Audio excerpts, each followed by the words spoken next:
Hello dear learners, PG is here and welcomes you in PG point. देखिए, आज हम लोग बात कर रहे होंगे सीएसजीएमयू के आपके 4th सेमेस्टर की सिलेबस की, जिसमें हम आपको सारी चीज़ें बताएंगे which is related to your practicals examinations और टू योर प्रोजेक्ट सबमिशन।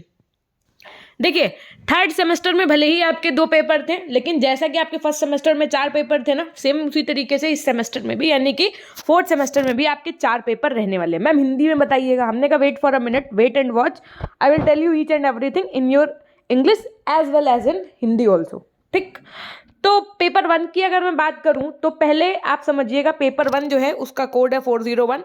ये पेपर है आपका development of education system in India, जो कि आपका 75 अंक का होगा। 25 अंक आपके इंटरनल मिलेंगे, यानी कि यूनिवर्सिटी से जो आपका पेपर आएगा वो आपका 75 मार्क्स का आएगा। पेपर 2 रहने वाला है आपका concurrent issues of education in India. Same 75 number का एक थ्योरी होगी, और थ्योरी का मतलब 75 नंबर का यूनिवर्सिटी से पेपर होगा और 25 नंबर का आपका इंटरनल होगा। इसी तरीके से आपका paper 3 process of curriculum development, जो कि आपका 75 और 25 के रेशियो में डिवाइड है। लेकिन जैसे आप लोगों ने फर्स्ट सेमेस्टर में अपने ऑप्शनल पेपर को चूज किया था ना, किसी ने समावेशी शिक्षा लिया था, किसी ने मूल्य एवं शांति शिक्षा लिया था, किसी ने जेंडर स्कूल एंड सोसाइटी लिया था। इस बार आपके पास चौथे पेपर में 2 ऑप्शन हैं। कौन कौन से? एक है आपका एजुकेशनल मेजरमेंट एंड इवैल्यूएशन का, एक है आपके पास हेल्थ एंड योगा एजुकेशन का। इन दोनों में से कोई आपको एक सब विषय चुनना होगा, जो आपके कॉलेज में मैक्सिमम स्टूडेंट चुनते हैं, या आपके कॉलेज में जिस सब्जेक्ट के कह सकते हैं टीचर, या जिस विषय के आपके कॉलेज में प्रोफेसर हों, है ना, उस विषय को आप चुन सकते हैं। ठीक है, जो प्रोफेसर अवेलेबल हो आपके यहाँ पढ़ाने के लिए, उनको आप सेलेक्ट कर सकते हैं, या ये ऐसा विषय है कि आप अपनी मर्जी के अनुसार इसको ले सकते हैं। पेपर 4 में आपके पास 2 ऑप्शन हैं। समझ में आ गई बात को? ऑप्शनल पेपर का मतलब ये नहीं है कि इसका पेपर एमसीक्यूज में होगा या इसका पेपर थ्योरेटिकल होगा, ऐसा नहीं है। ऑप्शनल पेपर का मतलब होता है कि आपके पास ऑप्शन है इसमें और इसमें क्या चुने। ठीक, इतनी बात समझ में आ गई। अभी मैं इसको हिंदी में भी कन्वर्ट कर दूंगी, और उसके बाद में फील्ड वर्क में, जैसा कि आपने फर्स्ट सेमेस्टर में किया था, आपको क्या करना होगा इस बार? Community work. जो आपके स्लम एरियाज होते हैं ना, वहाँ पर जा करके एजुकेशन से संबंधित क्या क्या दिक्कतें आ रही हैं, जैसे झोपड़पट्टी वाले जो एरिया होते हैं ना, वहाँ पर पढ़ाई से संबंधित क्या दिक्कतें आ रही हैं, उनसे संबंधित आपको फील्ड वर्क करना होगा, जिससे आपके 50 नंबर मिलेंगे। और उसके बाद में जो आपकी ये 25-25 नंबर है, इसकी आपकी असाइनमेंट फाइल्स बनेंगी, जैसे आपने फर्स्ट सेमेस्टर में बनाई होंगी हर एक सब्जेक्ट की, वैसे।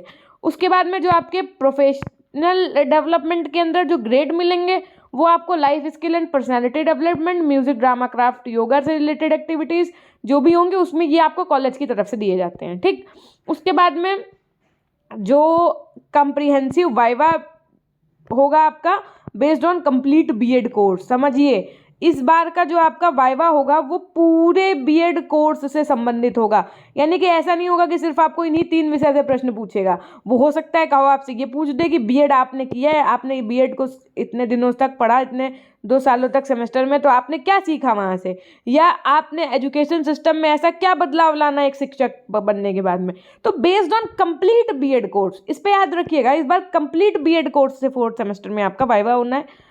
तो इस तरीके से आपके 400 नंबर की क्या होंगी भैया? थ्योरी होगी। 50 अंक का प्रैक्टिकल होगा, जो आपका एग्जामिनर लेगा करके आपके असाइनमेंट फाइल्स के साथ में।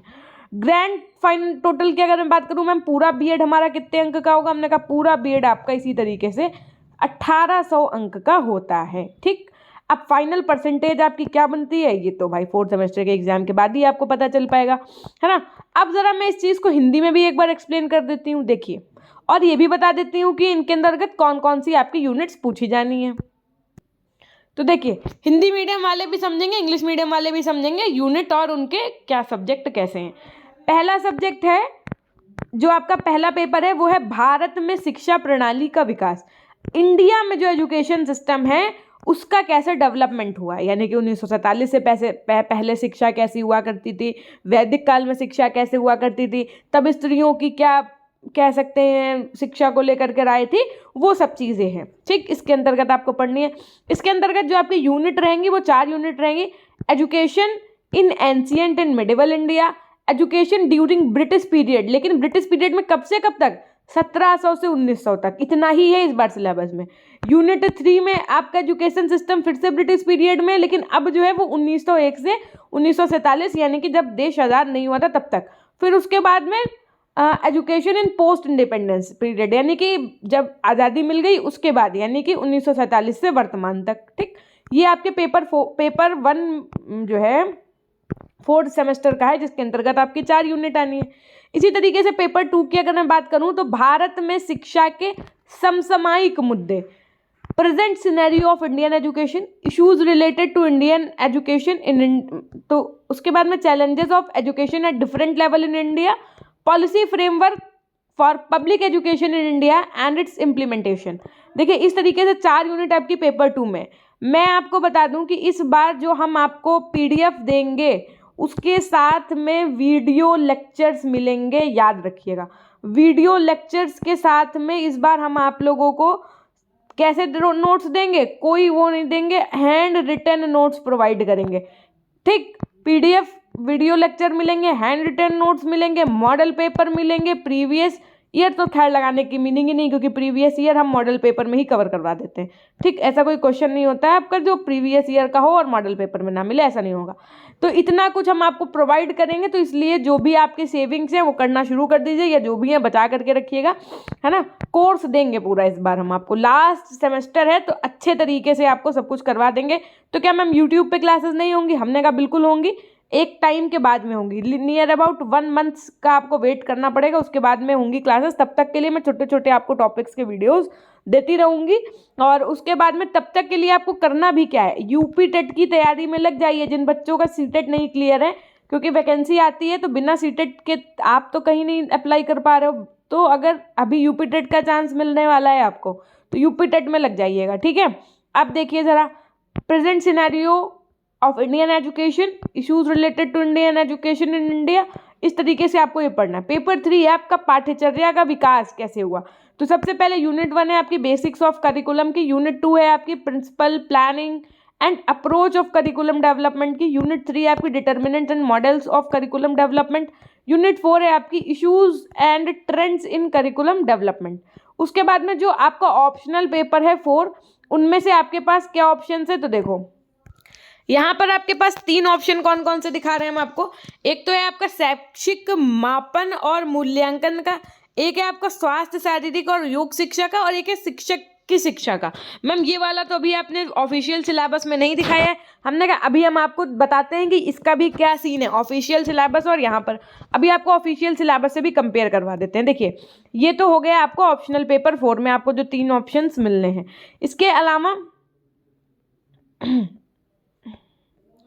आपके जो पासिंग मार्क्स हैं वो हम आपको पहले ही भी बता चुके हैं, और टोटल आपका 450 नंबर का ये आपका होना है। अब जरा ऑफिशियल सिलेबस में हम आपको ये वाला डाउट भी क्लियर कर देते हैं। देखो देखिए, जब आप भी ऑफिशियल सिलेबस को देखोगे तो आपको यहाँ पर तो नहीं दिखेगा। देखिए यहाँ पर तो 406 वाला सब्जेक्ट आपको टीचर्स एजुकेशन जो है, शिक्षक की जो शिक्षा है वो नहीं दिखेगा, लेकिन जैसे ही आप इस ऑफिशियल सिलेबस को स्क्रॉल डाउन करोगे, है ना,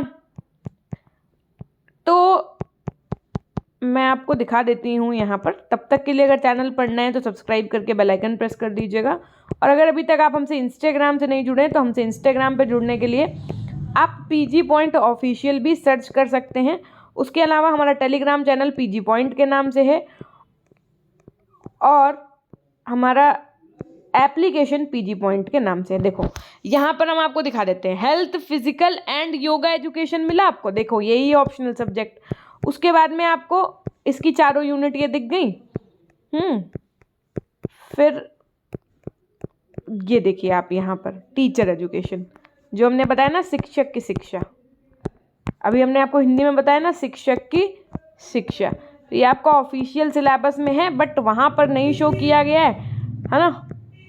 तो ये चीज़ भी आप अपने यूनिट 1 में देख सकते हैं। टीचर एजुकेशन इन इंडिया है, level agencies of teacher education in India. 3 है आपका unit teacher education in global perspective. 4th है आपकी emerging trends in teachers education.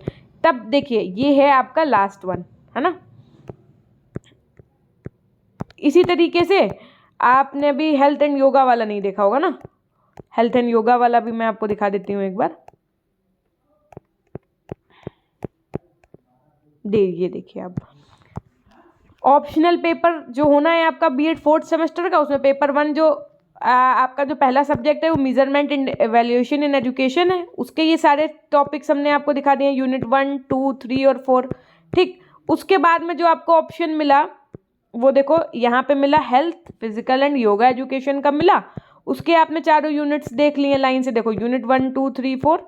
उसके बाद में फिर आपको एक ऑप्शन मिल रहा है टीचर्स एजुकेशन का, जो ये वाला ऊपर नहीं दिया गया है। कहाँ पर, जहाँ ऑफिशियल उसको डिवाइड किया गया ना वहाँ नहीं दिया गया, लेकिन ये है आपके इस सेमेस्टर में, है ना, तो इतनी चिंता करने की आवश्यकता नहीं है। तो इस तरीके से यहाँ पर आपने बीएड के अल्टीमेटली क्या देख लिए, 4th सेमेस्टर के कितने पेपर होने हैं आपके, 4 पेपर होने हैं जो यूनिवर्सिटी की तरफ से होने, 75 अंक के आने हैं, 25 अंक प्रैक्टिकल के होने हैं। चौथा पेपर जो होगा उसमें आपके पास तीन चॉइस होंगी, उनमें से आप कोई एक ले सकते हैं।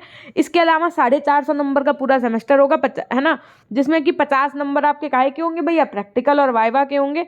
उसके अलावा मैम पेपर का जो मोड होगा वो थ्योरेटिकल होगा कि मल्टीपल होगा। तो इसके रिगार्डिंग हम सिर्फ आपसे यही कहना चाहेंगे कि आप लोग 3 सेमेस्टर से लगातार खुद देखते आ रहे हैं कि यूनिवर्सिटी का क्या सिनेरियो रहता है चीज़ों को लेकर के, तो 100% किसी बात को कह पाना तो बहुत मुश्किल है।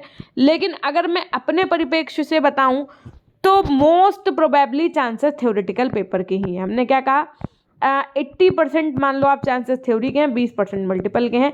बाकी आप इसको सही नहीं मानिए, क्यों, क्योंकि अभी ऑफिशियली हमें कुछ नहीं पता चल पाया इस विषय में, और जैसे जैसे समय पास आएगा वैसे वैसे पता चलेंगी चीज़ें। मैम एग्ज़ाम कब तक होने की संभावनाएं हैं फिर 4th सेमेस्टर के? हमने कहा 4th सेमेस्टर के एग्ज़ाम आपके ये मान के चलिए जुलाई तक हो जाने हैं। ठीक, क्यों, क्योंकि इनको अपना अगला सेमेस्टर भी तो शुरू करना है ना, तो एट एनी हाउ ये जुलाई तक करवा लेना चाहिए इनको एग्ज़ाम, बहुत ज़्यादा डिले भी करेंगे तब भी। तो आप अपनी जो भी पढ़ाई है उसको अभी फ़िलहाल के लिए यूपी टेट की अच्छे से प्रिपरेशन कर लो, और बीएड का बाकी ये वाले प्रैक्टिकल जब हो जाएंगे 3rd सेमेस्टर के, उसके बाद हम आपकी क्लासेस वगैरह शुरू कर देंगे फ़िलहाल। और अगर आपका कोई डाउट है तो वो आप हमें कमेंट सेक्शन में कमेंट करके पूछ सकते हैं, थ्योरी और एमसीक्यूज़ को लेकर के। I am not sure, damn sure. So उसके लिए हम यही कहना चाहेंगे, पढ़ना तो आपको पहले थ्योरी पढ़ेगा ही पढ़ेगा, चाहे एमसीक्यूज़ है, बिल्कुल चिंता नहीं करनी है। मैं आपको जो भी प्रोवाइड करूँगी वो थ्योरी फॉर्मेट में करूँगी, और इस तरीके से करूँगी कि अगर एमसीक्यूज़ का पेपर हुआ, मान लो इन कंपेरिजन कि अगर ऐसा कुछ आ गया कि नहीं पेपर एमसीक्यूज़ में होंगे, तो हम आपको उसी में एमसीक्यूज़ का कंटेंट भी प्रोवाइड कर देंगे और यूट्यूब पे एमसीक्यूज़ की क्लासेस भी प्रोवाइड कर देंगे। लेकिन शुरुआत में थ्योरी से ही करूँगी, क्योंकि एमसीक्यूज़ जो होता है वो बनता तो थ्योरी से ही है। भाई हमने आपको एक पूरी कहानी बता दी कि ऐसा था, फिर ऐसा हुआ, फिर ऐसा हुआ, उसके बाद में फिर हम आपसे पूछे राजा का क्या नाम था, रानी का क्या नाम था, उनके जो बच्चे थे उनका क्या नाम था, तो आप बता ही लोगे ना। तो इसलिए पूरी कहानी अर्थात पूरी थ्योरी को जानना बहुत ज़रूरी होता है। अगर आपने अभी तक हमसे इंस्टाग्राम पे नहीं मिले हो तो आप हमें पीजी पॉइंट ऑफिशियल के नाम से इंस्टाग्राम पे जुड़ सकते हो। पीजी पॉइंट के नाम से हमारा ऐप है, और पीजी पॉइंट के नाम से ही हमारा टेलीग्राम चैनल है, वहाँ से भी जुड़ सकते हैं। अगर आपको किसी प्रकार का कोई डाउट है, कुछ है, तो आप हमें इंस्टाग्राम पे पूछ भी सकते हैं, है ना। और अगर कोई ऐसा डाउट है जो आप कमेंट सेक्शन में पूछना चाहें तो कमेंट सेक्शन में पूछ सकते हैं। ये थी एक छोटी सी जानकारी। 3rd सेमेस्टर का रिजल्ट कब तक आएगा इसके लिए अभी कुछ कह पाना पॉसिबिलिटी तो नहीं है, लेकिन हाँ यही मान के चलिए आपकी पहले जो आता है रिजल्ट वो बीए बीएससी बीकॉम का आता है, तो इतना आपको लोड लेने की आवश्यकता नहीं है, उसके बाद में ही आपका आएगा। ठीक, मिलते हैं हम आपसे नेक्स्ट वीडियो के माध्यम से, तब तक के लिए अपना ध्यान रखिएगा। 4th सेमेस्टर को कोई भी डाउट है तो आप हमें कमेंट सेक्शन में पूछ सकते हैं। धन्यवाद।